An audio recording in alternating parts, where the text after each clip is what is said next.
Okay, so we're recording the session. Hello and welcome everyone for today's webinar of European visual practitioners. And yeah, we start with some background information, some things we prepared, and then we go into an open discussion and yeah, discuss with you questions we have prepared, and also getting a bit of information from the group and share ideas, share things all about metaphors today. So I hand over to Dorota now. She has also some opening words before we dig deep. Hello, everybody. So if you have your own example of a metaphor that you created, that you painted, or create during your visual practice, then please remember that you can share it with us. So we will have time to do this during our meeting. So be prepared for that. And what I think, Marko, that we can start with what you prepared, how to develop the idea of metaphor step by step, right? Okay, so today we just talk briefly about how to create metaphors, and for me it's often the case that it's quite difficult when I only start thinking the visual way. So everything it starts with, from my perspective, is really is all about words. So when we just have a look there, it's the first thing for me to come up with the metaphors. When I have a specific thing I have to integrate, it's really getting kind of the essence of the thing. So really, it's like making a nice kind of fire underneath it, and develop the real essence of the thing I want to talk about. And so it could be, for example, when it's all about talking about a talent pool, then I think, okay, what is the essence? What is really in a talent pool? It's about people, and I want to say maybe it's many people or less people. It feels good. So really playing with the words and think about the essence. And after I have a first idea about this thing, then it's really the next one is playing a bit with the words. So what is it all about?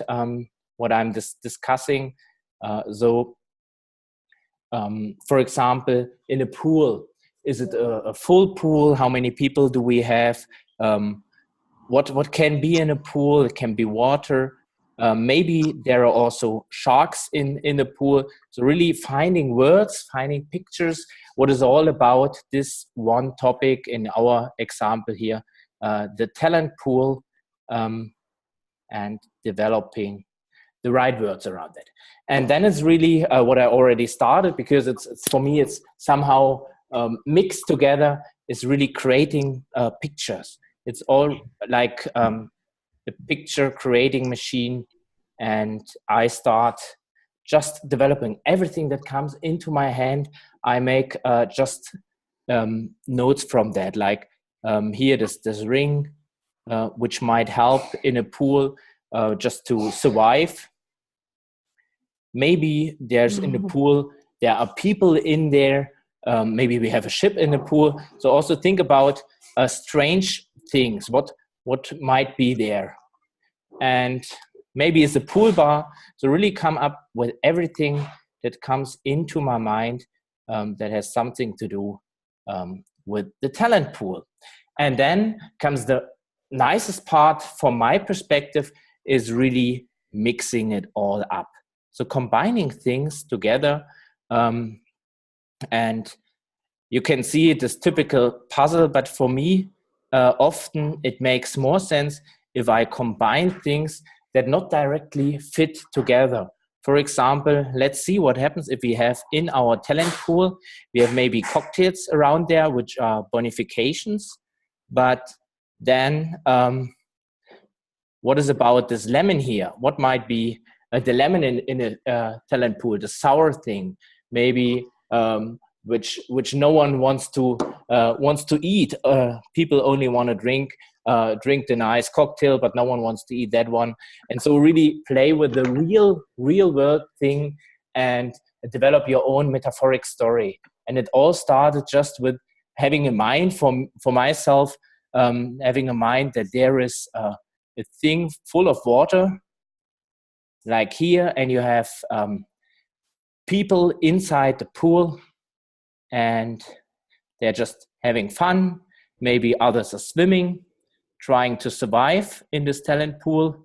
So all this thing. And so my metaphoric thing just starts to evolve. And that's what I use very, very often, very rough development, no fancy pictures, just thinking about and coming up with ideas. And the best thing is what I really do is if I'm together with other people, or if we just maybe have a nice string around it, then we create the best ideas. And that's what I often do when I create a facilitation or graphic recording. Just do it somehow on a napkin or also digitally, but really quick and fast and without details. So that's from my side, how I create this metaphoric things. First, think about essence, and then it's all about words and combining things together. Thank you, Marko. A great start for all of us, I guess. So, is it the way for the preparation, right? When you know somehow what will happen in the room, what's the subject, what's the goal of the group, you have time to think. Right? Yeah. Well, for example, I have a request from a customer, and they talk about quality management. And I think about everything. What's about quality? What could go wrong? What could go well? What is? It's a company producing energy plants, water, hydro plants, and so. What has to do with water, and just to create my own world of visual things representing maybe real things in this company. Cool. What are your thoughts, guys, about what Marko said? Anybody wants to comment on that? Don't be afraid. We are here to share. Karl? Jakub is raising his hand. Okay. Hey, hello. Hi. Greetings. Hello there. What came to my mind was the painting. Actually, when you were talking about a talent pool, the painting of Hackney, a big splash came to my mind. The splash of water. Mm-hmm. I started imagining. And listening, and I just do quick research, and actually it could be also useful in this talent pool. The splash of the water. The water splashes, and the water splashing around. Yeah. Mm-hmm. And what can it mean? What do you think? The big splash, the bigger splash, the bigger talent, of course.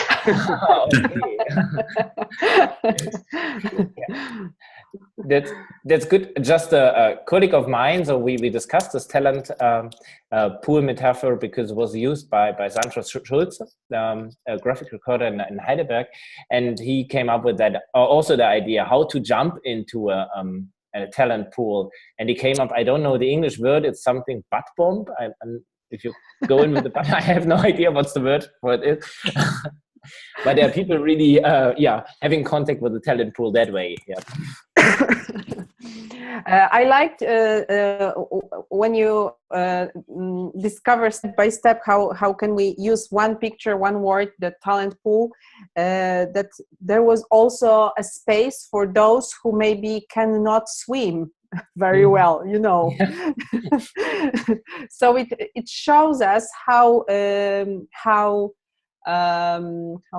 I say that? How big the metaphor is, how many ways of working with the one picture we've got when we use metaphor, that it brings new ways of thinking about the one situation and helps us to explore better. All right. So, any other comments? I see just from, I think Andy, is it? I have not the full screen. He came up with a nice idea. He mentioned that he tend to get participants to create the visual metaphor. So he's facilitation, asking but not scribing, which is also, I think, a good idea to create them, let them create their own world. Mm-hmm. Anyone else following a structure like this, just asking in a facilitation situation to people?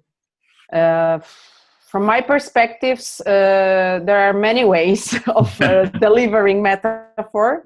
As you mentioned, you can work with the client before the event start, just to dig deeper and find something that is meaningful for the organization.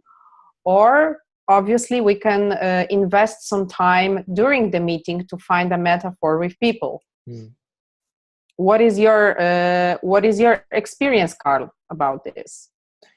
My experience, it depends on how my participants, some are really quickly into the metaphor. For example, when I talk about talent, I like to talk about the garden. I use the garden. In the garden, you have different parts. Mm-hmm. But when people aren't in gardening, it's quite difficult to make. So sometimes it's a force to fit.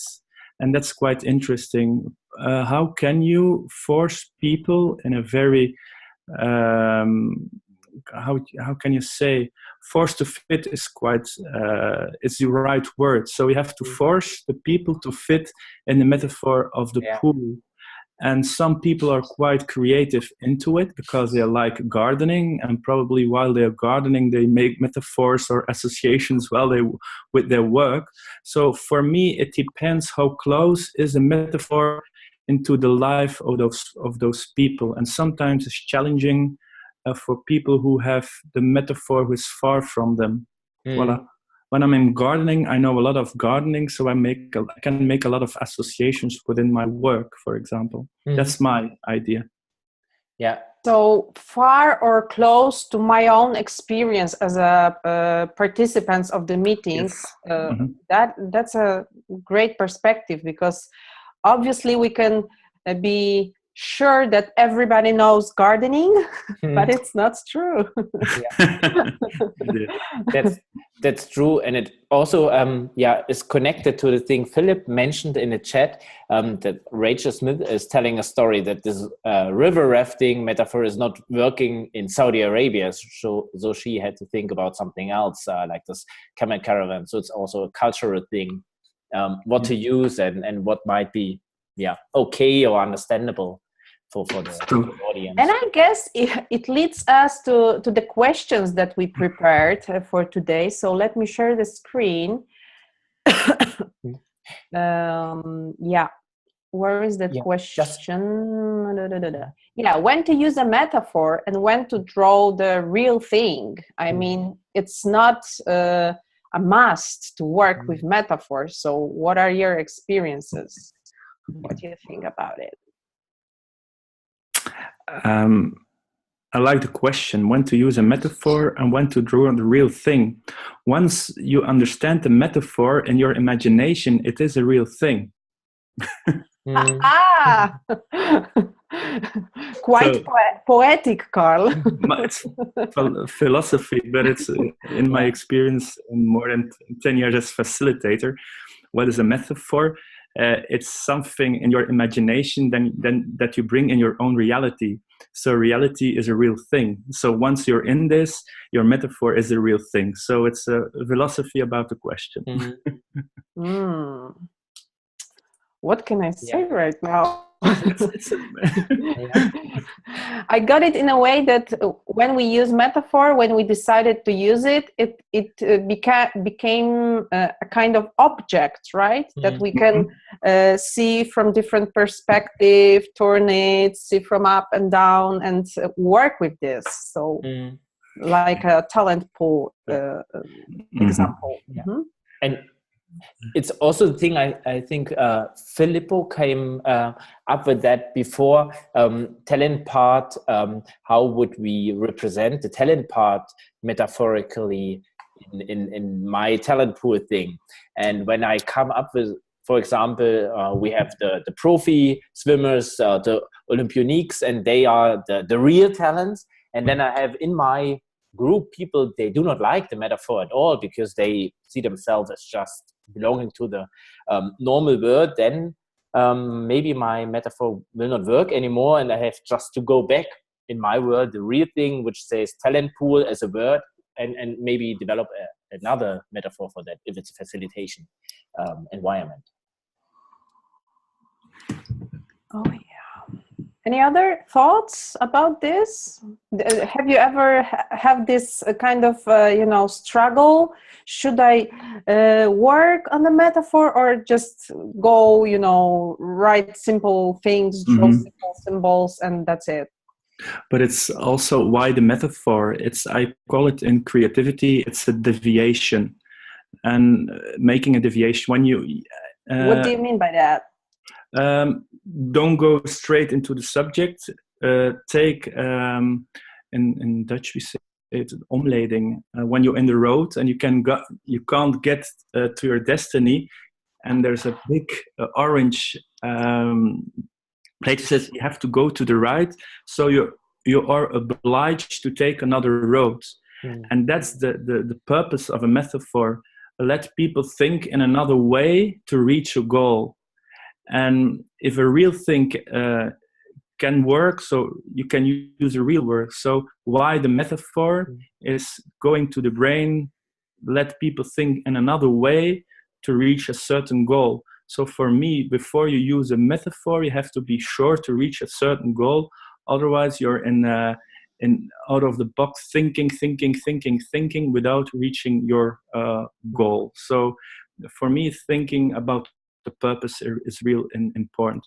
So in my exam, in a metaphor exam, the professor asked me, what's the difference between a metaphor and analogy? And I said, there is no difference. They have the same purpose. And he gave me all the points. He says, yes, it's the purpose that's more important than the method. Okay. Oh yeah, because I fully agree with that personally, because we are as visual practitioners, we serve people to reach their goals, especially when we are in a role of facilitators, right? It's not about what we like and what we think is the best, it's what people think are the best for them, right?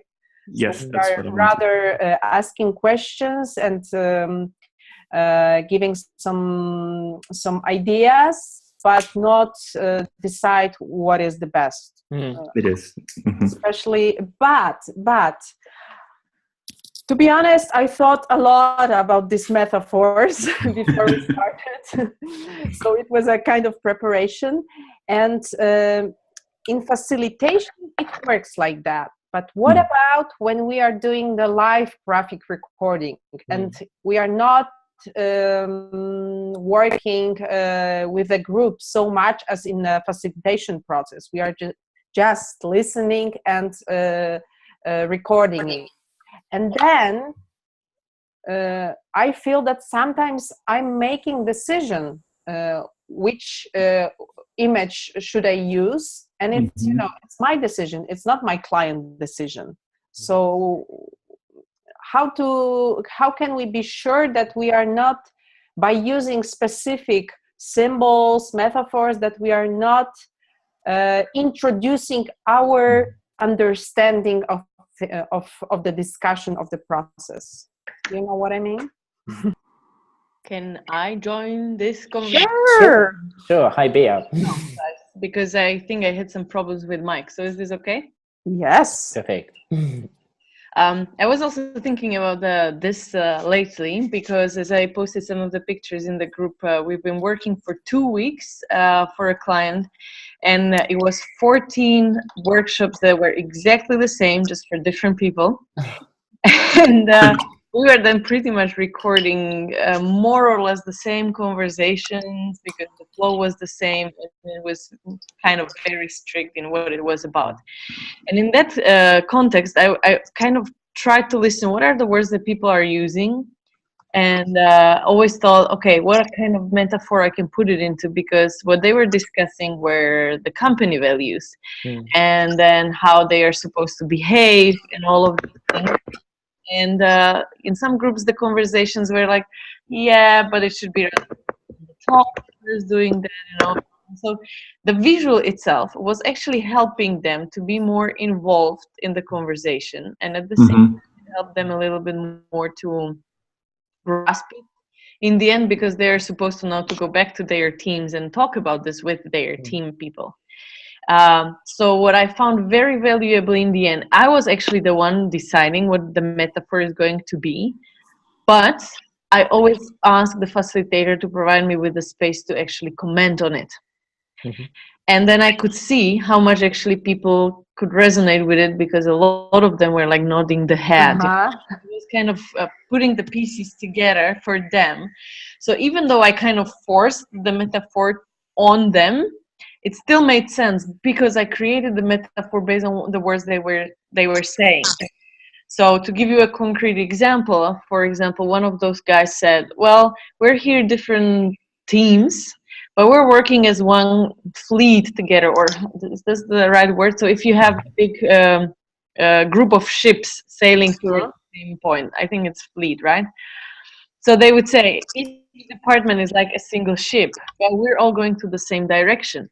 So out of this, then I started drawing actually those different ships that are there, and that actually the values are some of the stars that help them navigate the seas, or if those buoys, or how do you call those little things in the water that mark territory, or it's the lighthouse that is helping them. And then they were discussing integrity. So I was drawing also the water that is very calm, and it's then very easy for them, you know, to go with that. But then what happens if the weather starts to be very rough, or they have to sail in a fog, so they don't really know. So it somehow connected all of these parts, but it was because of what I started saying. So it was not completely out of the blue, you know. And just the fact that I really had the chance to actually comment on it made a huge difference from my perspective and point of view.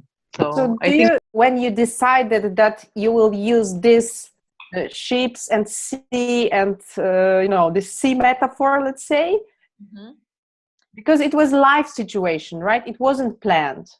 No, but that's, as I said, I remember that they were saying actually, so we're working here as this, you know, fleet together. So what I do is then I wait at the beginning, and I'm kind of, it's very hard to describe or give a concrete idea on how to do it, because what I'm like, okay, so what am I sensing? Really, you know, so what is it that wants to kind of come out? What kind of picture is there? And can I grasp it already? And then when I hear those words that they are saying, then suddenly when I see the picture, I'm like, yes. And I might not have all of the answers figured out right away, like when you were discussing this talent pool, you know, and the pool and what could be the waves or people that cannot swim and everything like that. But I just trusted that it's somehow going to fit in together at the same time, and that's how it then goes, really.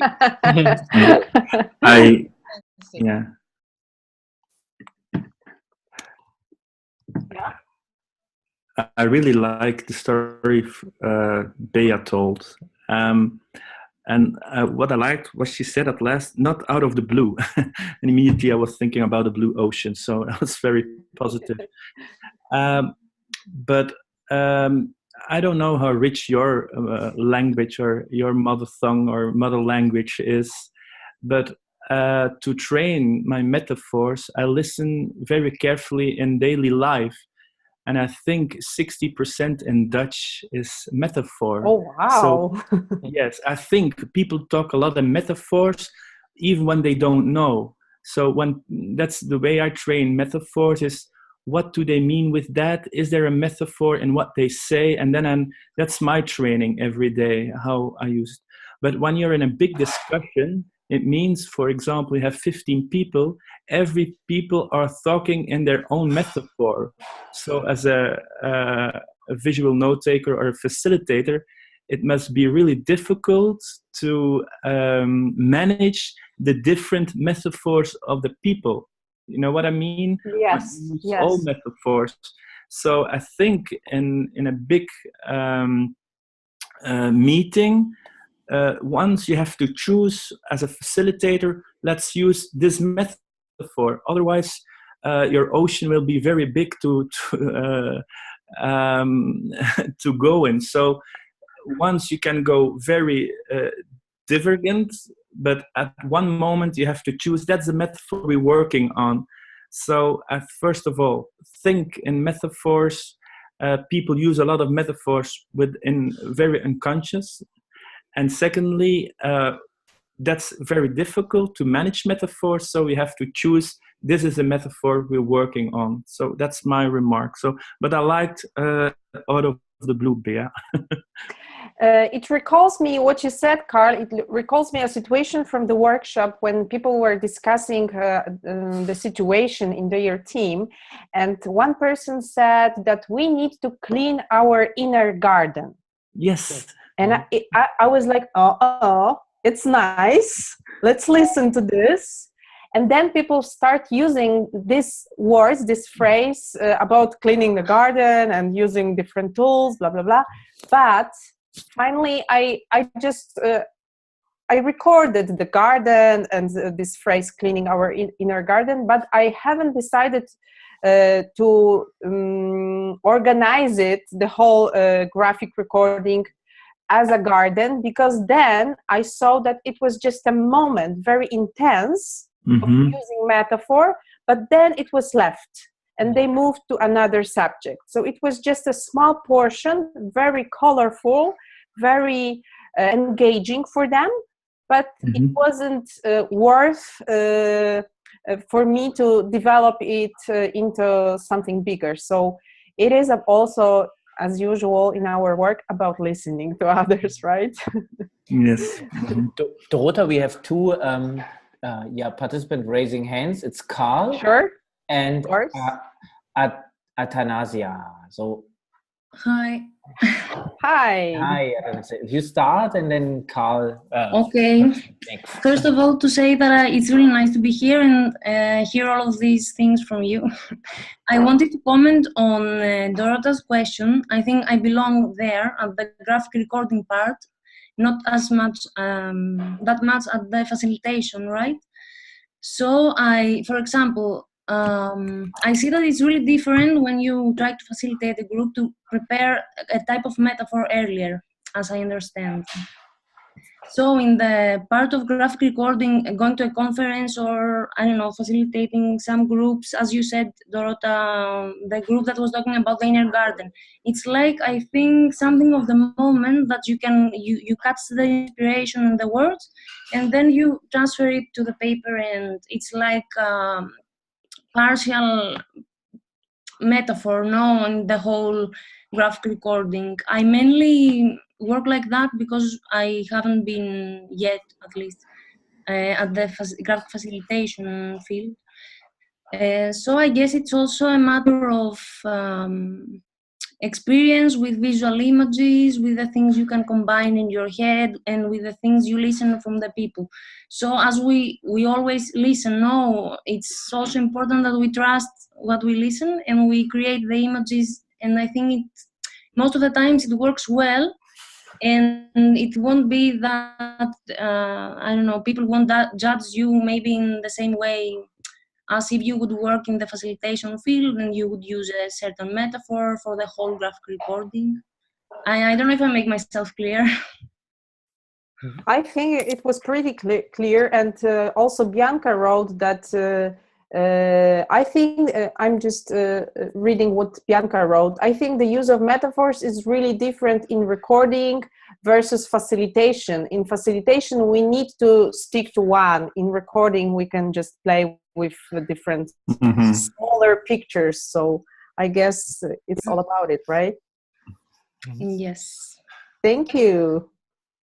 Anything else, or are we giving voice to Carl? No, I'm okay. Thank you.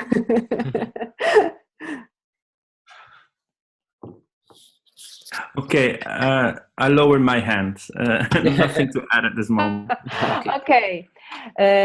Marko, any other people raise their hands, or are we moving to another question? No, we can just continue. So all right. So what is your workflow to come up with a new metaphor? Somehow we talk about it, but maybe somebody would like to share. Yeah, I have one point here. I had a conversation with a friend some time ago, and he asked me, like, why don't I actually practice different kind of metaphors in advance from a perspective of, if you imagine more complex pictures, like let's say the swimming pool was one, yeah, but it could be a farmer's market, it can be the garden that we also mentioned, but more in a perspective way, that I can actually draw it also in a perspective, but that I choose the setting that has more elements in it. And I think that could be also something that if we have practiced this and kind of have thought about it, you know, then in the moment when you're there during the recording, or while preparing for a facilitated event, you can already ask these questions towards the client, that some of you guys already mentioned. You can have an idea of, okay, so what kind of metaphors I can actually use that would make sense with what I'm hearing from this kind of preparation. So the workflow to come up with the new metaphor would be just to state different settings and then just think about it, okay, what it could all represent. Does it make sense what I just said? Yeah. Yeah. Okay, going through the chat. And any other comments or answers to that question? Okay, I changed. No. Yeah. Marko, you told us about your workflow. Somehow at the beginning. So let's skip to the third question. This is my pain, you know, this is my personal pain. Because the question is how to find a metaphor which organizes the whole life drawing. And I'm asking about live drawing, not about the situation when we have a chance to prepare, to ask our clients a lot of questions. It's not a facilitation situation. So, and my own answer is that it is only when we have chance to talk with our clients before, right? But in Poland, where I work mostly, it's not very common that clients knows a lot what he wants to have, right?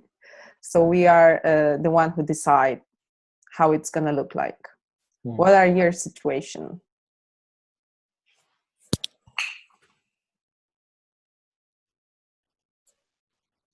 It also depends on what should be the aim of having the recording there. Like, how is it going to be used, you know? Because if it's for the better understanding of what we're talking about, then having a clear metaphor beforehand and then putting the whole picture together would be very helpful, like what I shared with you with this client from before. But if it's rather just like the aim is to, you know, just put the things that resonate with the people on the paper, and that it doesn't have to really tie it together, and people don't really have to have a mental picture afterwards in their head. Might not really be needed to have a metaphor that will organize the whole drawing. So for me, usually when I go into a metaphor that is organizing it is in the situations when I know that the client wants then the people to work with that recording afterwards, so that they can still go back to it and they can, you know, use it to share with their colleagues, for example, who are not part of that. Yeah. And the risk, what I see with the the whole life drawing being a metaphor is often that we have this typical metaphors like the island, the map with all the things and with the sharks, and then it's sometimes hard to, we have to bend it very hardly to make it fit. Do you mean that we have a bunch of metaphors that we know that they are, good and we can just, use it, but it's not wide yes. enough? Yes, somehow it's the case. I often see in my mind, I come up with the first ideas with these maps, and you have this people going on a mountain and these typical things. That's why I started using the this workflow I presented at the beginning, just drinking a glass of wine before and discussing with people things, because then new things come up. And if you look into the books that are available on the market about visual metaphors or also graphic recording, it's often the same. Also from David Sibbett, it's this typical people are on a journey kind of thing. That's a good point, because is it typical for us as a visual facilitators maybe, but it's not very typical for people who use our graphic recordings. You know what I mean? That we can be a little bit tired of what is typical, but our clients can be delighted with this because it's a storytelling structure. I think it works, and it's also in the movies. It's the same as this journey. It's just for me. But it's a personal thing. I feel sometimes a bit bored if I say, okay, just again, people on a journey. And so, and I want to have something, different. Uh-huh. But it's, just also to still have fun in the job and find new things and also come up with new ideas. And it's, opens the mind a bit. Yeah. Okay. But every journey can be different. It can be a factory tour. It can be all kinds of stuff. Yeah. So it's as boring as you make it yourself, I think. Absolutely. That's already a deviation. So it's not as typical people running on a mountain. I use it also. I like. So it's one thing coming up. The first thing coming up in my mind, and if I'm under stress, I have these things I can use as a fallback. But like you mentioned, the factory tour, whatever. So people going on a plane. Or a helicopter tour, it's different. It's a different perspective. Or you go into the World Wide Web via computer and all the lines. Mm-hmm.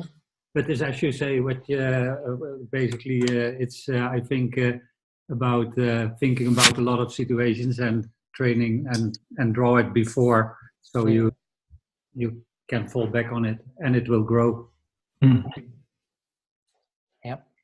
All right. Wow. So I like this typical versus give me something that I'm not bored with.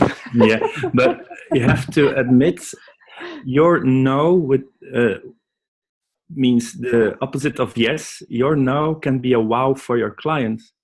And what's most important, your appreciation of the appreciation of your client. Absolutely. That's a good point. It's a very valid one. Yeah. Yeah.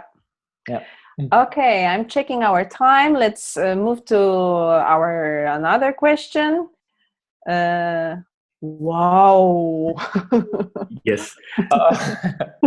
Yeah. It was also mentioned in the webinar chat.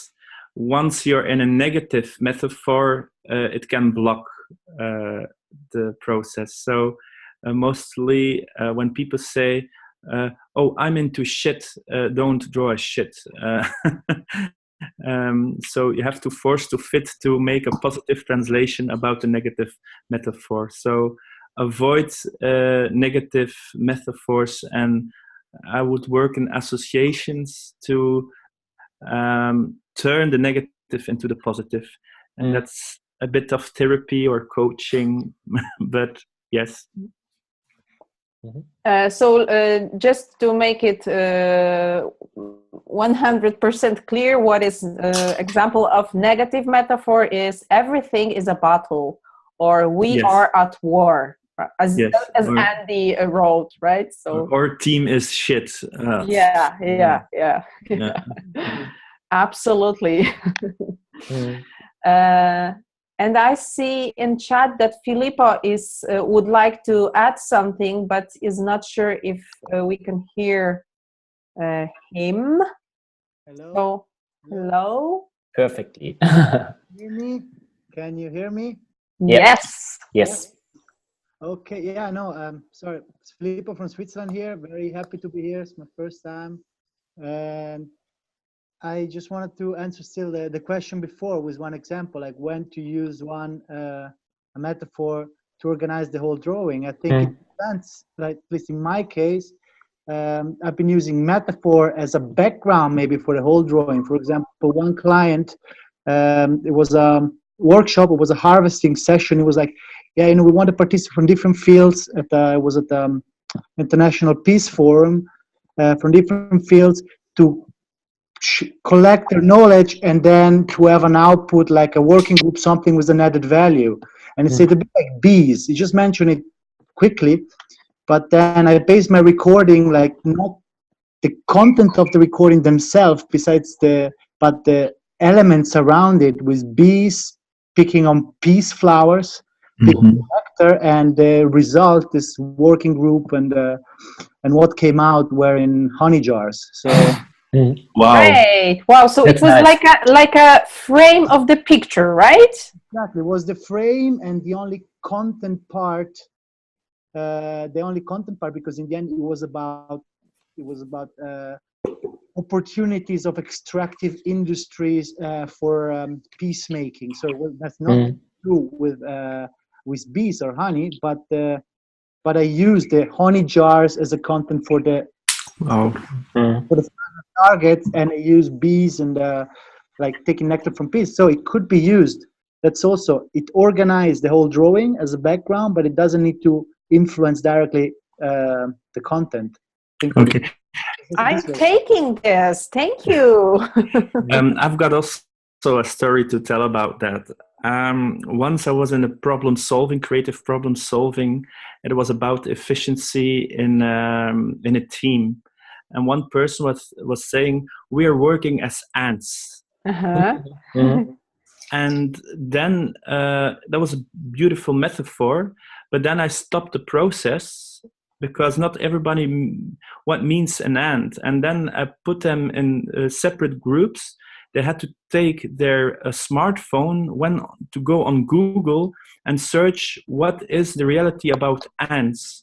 So to bring the metaphor closer to the people. And then they learned that in ants there is certain hierarchy. You have the working ants, you have different type of ants. So when you have a nature metaphor, stop the process, give people the opportunity to learn about the real ants and the real nature, and then bring it back into the metaphor.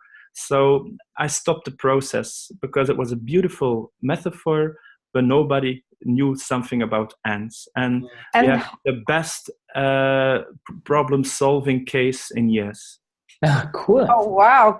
Cool. So you had the power to stop the process. Yes, because you brought the reality, and the ants were too far away from each other. And then bring the reality and the ants and the metaphor together, so you have enough, and then it went well. So when you don't like the garden metaphor, learn gardening. Great. And I can imagine it's very interesting for the people when they go out and they learn something new what they did not know before, even about ants and how it's structured. And yes, but also I'm an educational scientist. So what happens, people are working in little groups, so within the process they did something else, and they were total out of the box at the moment. So within the process, that was something really, really important on meta level. Oh yeah. Don't be afraid of that. All right. So going back to our question about which metaphor to avoid, I guess we answered it. Anybody would like to add something to that? Political teams. Political, yeah.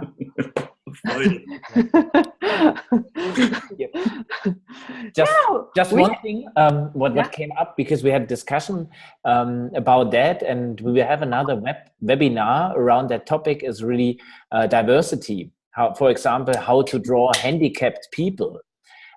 We had a discussion with a group here in Germany, and we really invited people with a handicap, and for them it's difficult.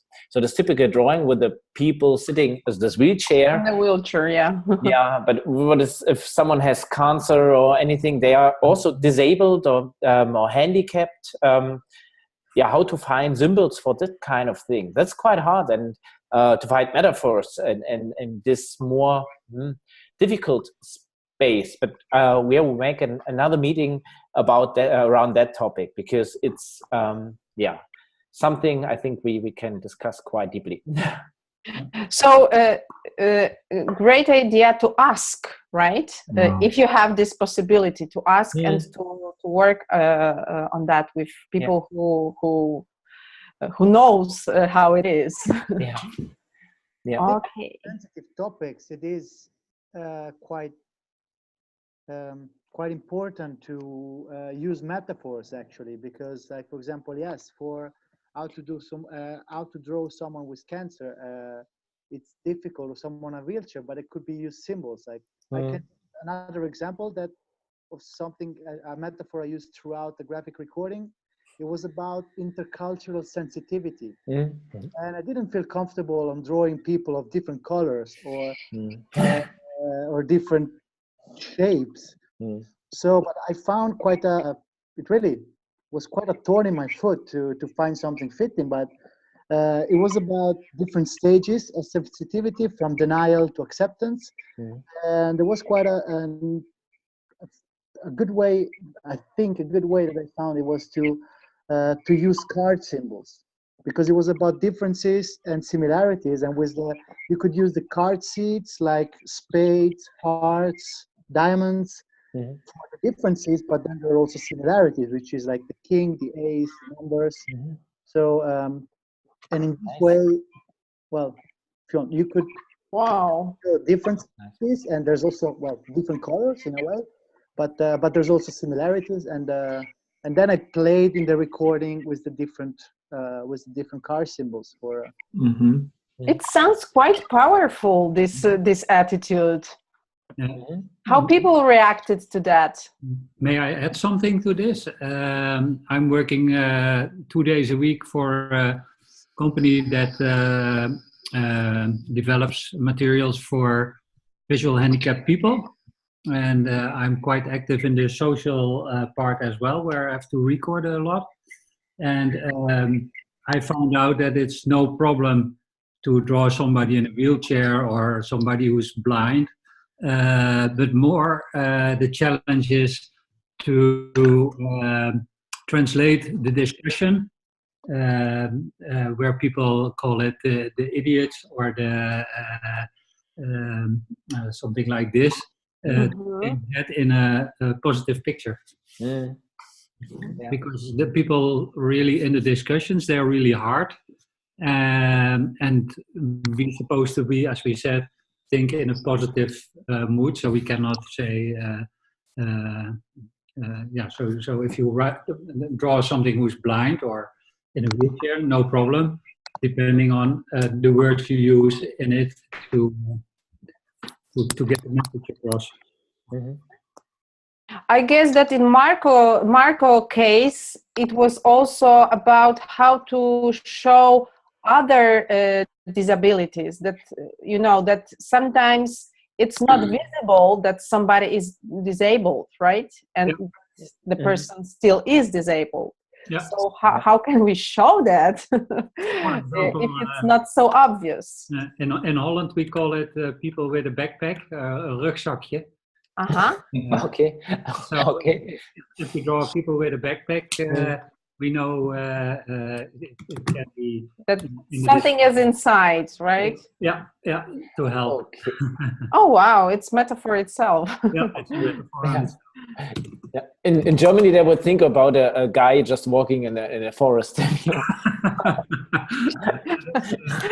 So it would mean nothing in German. Yeah, absolutely. And that's quite interesting, yeah. And in this international teams, or if you're in a corporate environment with people from different countries, how to use it. Cultural difference. Cool. I like it. Marko, now when you meet with Hank and you will do graphic recording together, you will know. Yeah, absolutely. All the backpackers out there. Okay.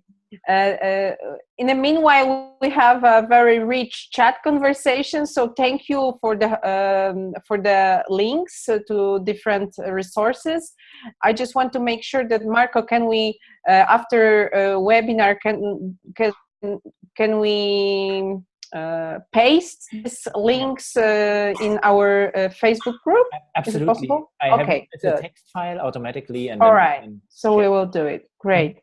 So please share, because this is all about it. To share, to talk, and to share our experiences. So let me change. For the final question, how do you collect metaphors? Do you collect metaphors? Who has a great collection? I think by listening every day to the people, because once you're in metaphor, you think in metaphor, and think about every meaning of every word and what's the origin of a word or a saying. And I think in every language, even it's common, there's a metaphor behind it. I'm for sure. So how to collect metaphors is listening. And I bought a French book about metaphors. I'm Dutch speaking, actually. French is a very, very rich language. So yes, reading books about sayings and metaphors helps. So reading, listening, be eager to learn, and the metaphors will come in your hands very easily. So that's so it's so deeply based in the language, right? Yes, it is. So exercising by listening and reading. Yeah. Mark wrote still like an artist. Yeah. So to walk your talk and to still like an artist, is anybody here who would like to show a picture of the metaphor that has been used in your visual practice? If yes, please raise your hand. And in meanwhile, I will show a metaphor, two examples, one from Jakub and one from Magda. So let me just jump through the slides. This one is Jakub. Jakub, can you speak? Can you turn on? Yes, of course I can. So tell us the story. Yeah, can you hear me, guys? Yes. Yes. So, well, it was a year ago during the huge event, 6 days of graphic recording for people from all over the Europe. And at the end of the meeting, I had to. I knew that I had to draw very quickly. Because there will be a huge amount of presentations. A lot of groups were presenting themselves, and they had like 1 minute to up to 2, and I had to think about how to quickly and adequately present them. So I know, well, maybe this is the question. What is going on the picture? Maybe I can tell, of course, but let's check make it. guesses, guys. Make guesses. How So I had, well, my guess is I will be telling that I had some time and I could think how to draw this this particular part of the board. And skipping through different images, I found people, and it came to my mind it will be a great idea, and I start doing the sketches, and I knew that I will use it on the final board. And well, it was the presentation of the group called Stop Hate Speech. So I used people raising their hands against hate speech, and single person saying something nasty and saying something wrong to the people. So I thought it would be a cool idea. Unfortunately, the board, my board, was really huge, and this part is really small on the board. So I don't know if it was visible for everybody, but well, I think I will use it again one more time, drawing something like that. Mm-hmm. So that was for hate speech. Okay, Bea, would you like to? Did you raise your hand or not? Okay. Okay, and Magda, are you here? Yes, Magda? Yeah. Can you Okay. hear me? Yes. Great. Okay, so this is just a part of a graphic recording that I'd done for a client like a year ago, and it was a inspirational speech, motivational speech. And I just had, before the graphic recording, I had like, I don't know, 5 minutes talk with the person who was supposed to be talking. And he only said that he's gonna tell about he's gonna talk about leadership, personal leadership, how to become a leader. And he's gonna talk about the method called CLIMB, which is an acronym. And this is all I knew. And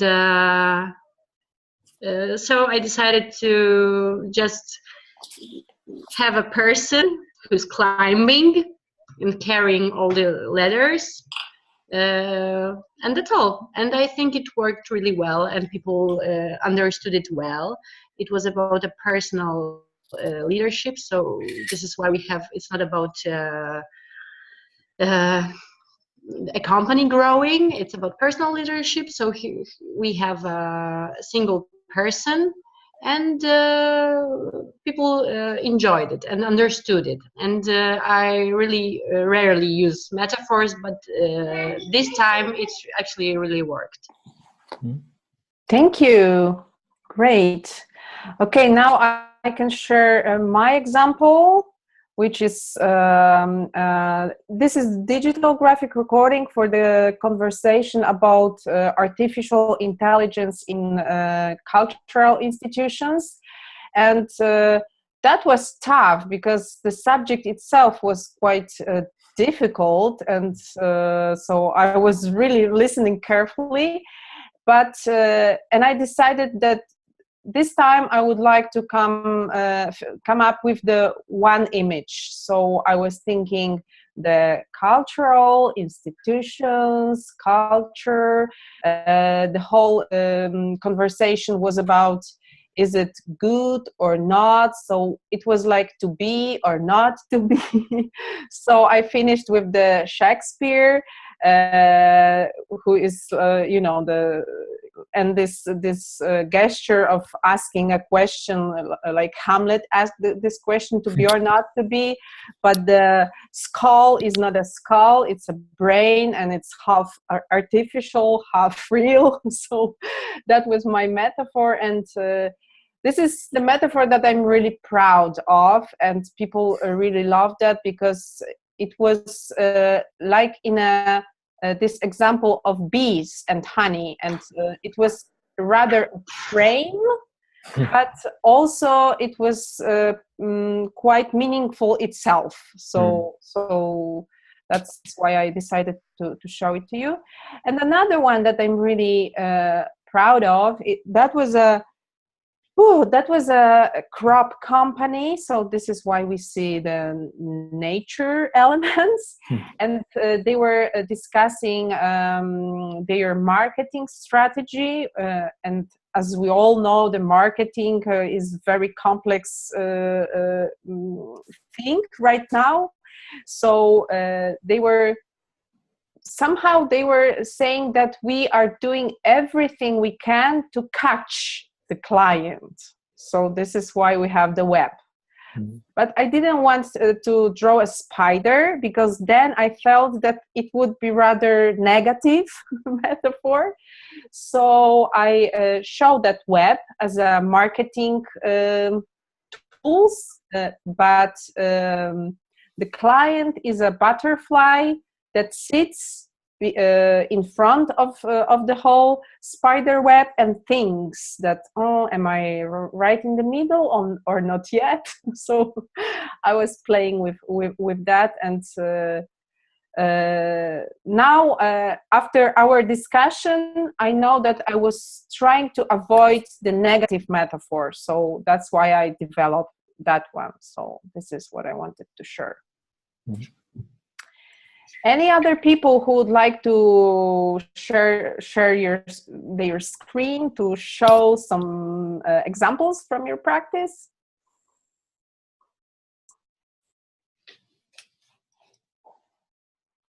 Marko, can you see anybody? Yeah. So wait, I just have to. Filippo. Philip, we have, and yeah. So we start with Philip Bacala. Let me get this one up. Yeah, so this is, I did a recording for a mental health group that was talking to university students about not being afraid to get mental health help. And so I had to do something with stigma, you know, and so I used a large, like a giant in there to, I was telling people don't go towards the health, towards the center to get the help. So that worked pretty well. They got it, and I think it talked about the fear that people feel. So that's all. Thank you. Very nice, and I also realized, to use very clean figures. It helps to transfer the message very easily, which I like about your pictures as well. Yeah, very clean and lean. Cool. Thank you. Next one, I think Filippo. Who's next? It's Filippo. Now I can't. So that's the one of the bee. They use that there is different. There is with the target in the bottom with the different, the core group, the sounding board, and interest reader with the different importance of the group. So it also second metaphor with the target, and there's just in the end it was just a decoration because I didn't feel enough the space. So I also did the beehive behind. Was an improvisation. Filippo, are you sharing the screen right now or not yet? Why not? I don't know. Because we see you, but not the bees. Okay. I have to decide. I have to pick the. Yes. Now. Can you see the bees? Yeah. Oh yes. Oh nice. Wow, it's so cool. So yeah, as I said, I chose since they didn't have nothing direct to do with the topic, but because the facilitator mentioned is like bees harvesting for having a higher value, like a added value product. I thought about, why don't I make the honey for the result and the target around and use the bees taking the nectar of peace. So in that case. I think if I comment that it's sweet, It will be the very good comment. All right. Any other volunteers? I'll show you also the one of the with the cards. Yeah, please. All right. So the different stages, like I can quickly explain how I thought about the cards. Like, for example, in the top there is a balance from similarities and differences. But on one side there's like the A's, the K, the 1 and 6, and on the other one the different symbols. So these are the similarities and differences in interculturality. And then for denials I use the spade as a base, so that he sees in the other cards also a spade, even if they're not. And there is defense, so it's a shield and the other are attacking. Nice. That it does see the other symbol, but it seems to be a higher card, so of better value. Where there's all the symbols, they're equal. Adaptation, that the spade becomes an upside down heart to fit with the heart. And finally, integration is not that clear, but I find it a bit hard, but to mix all the symbols together to be one. Wow, I like this idea that, you know, the hierarchy, right? That the king is, you know, more important. So the cards really show that very clearly. Yeah. I have also something to share with you. It's a bit a different metaphor way. It's not as using as many pictures, or not one big picture, but there's more method behind it, which I used. If you know VUCA, so this volatile, uncertain, complex, ambitious. So what I do very often, I use a specific model which is out there, and then I map the customer reality against the model. And here was for a customer, a sales whiteboard I developed, and they just had so many things in their mind, so many challenges, and we just used the simple 4 quadrants and said, okay, where you are, what is in your area, what is volatile, so budgets and resources, what is uncertain, all this competitive situation. And so the metaphor was more abstract thing, so to structure it, and then for them it was very, very clear, and they could very use that simple visual things like for complexity, or for ambitious, that you have different layers and you don't know where to look first, or uncertain, this glass ball, and it worked very well. So and I use it quite often. So just mix existing formats and map them, and it helped them to really go into this more complex database stuff and understand why the technology behind that could be useful for the challenges. So a way I use very often if I do not come up with a picture, a clear picture, one big picture.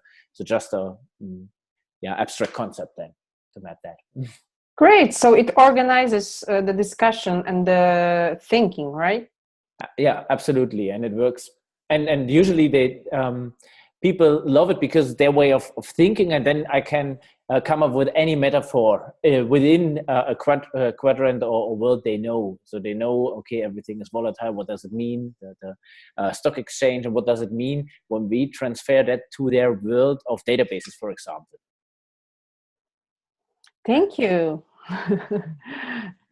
Guys, I think that we explore this world of metaphor quite well. How do you feel about it? Did you like this kind of meeting? Would you like to add something? Because, you know, we need to go to sleep right now. Any comments, any thoughts about today? Any findings? Let's see what's in the chat. Thanks a lot. Okay, Bianca is ready to share. That's cool. It takes a while.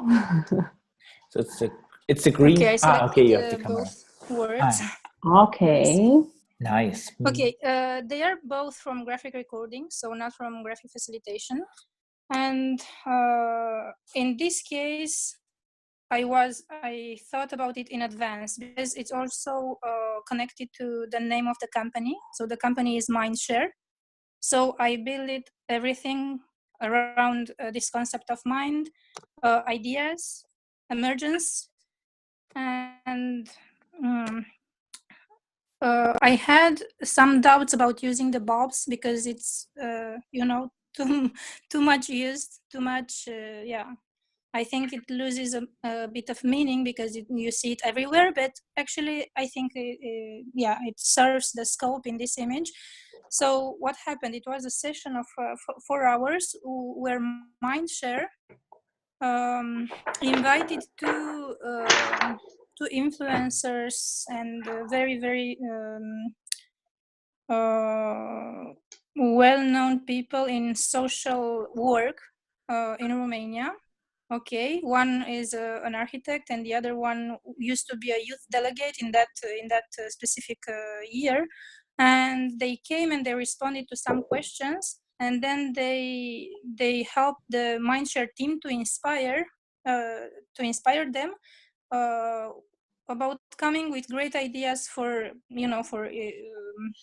involving in society. What could Mindshare team do for adopting some good practices that they can apply in their daily life in order to help the planet, to help the environment, to be an added value for their small community in their work, and also for their larger community, let's say at the city level, because they also talked about quality of the air and a lot of interesting questions. So here in the bulbs up, there are their ideas, cooking for homeless people, donate leftovers, car sharing systems. So I was putting all this while they were debating about them, and they were selecting some ideas. So here are only the selected ideas represented. And this is pretty much all. And the two guests are these heads down there. And I liked how I organized it, and they felt represented by this, and I think it was a good finding with the name of the company.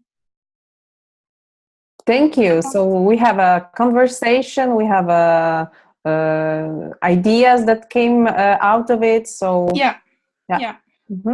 So the topic was this one here. What can we do to be more sustainable?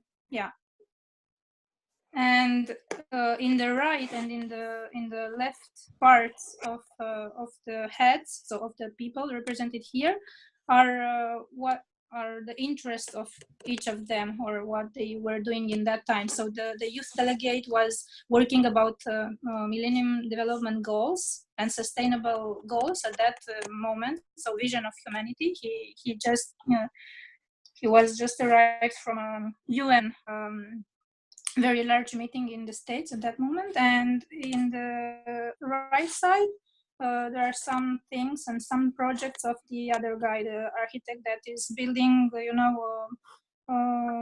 sustainable houses, and is really, really amazing, successful. I would say that it's also a very clear division of space, that what they said, what they are representing, and what was the group, what was in the discussion, right? Yeah, pretty much. But in this case, it was a help that I knew in advance, more or less, the structure of the event. I mean, I had some lines, and so it helps, right? It helps. Thank you. Do you have other example? Or it was another one, but I don't know where to find it. So I uploaded both here, but I don't know where is the second one. Examples. But I think it's okay. So I'm okay like this. Because thank you for sharing. So The last person to share, who was that?